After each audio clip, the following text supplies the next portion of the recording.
Mga kaibigan, bakit bawal lang shabu or methamphetamine dito sa Pilipinas? Ito ay isang droga na nakasisira sa isip at katawan. Isa sa mga bawal ay ang malubhang epekto sa kalusugan.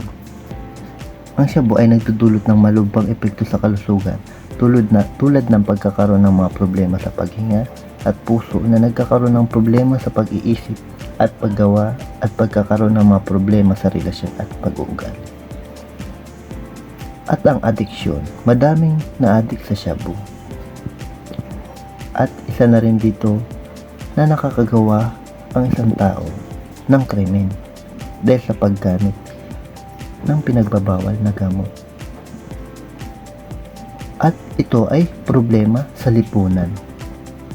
Hindi lang dito sa Pilipinas, kundi sa iba-ibang bansa. At labag po sa batas. Kaya mga kaibigan, wag ho kayo magsashabu at baka makulong kayo. Kaya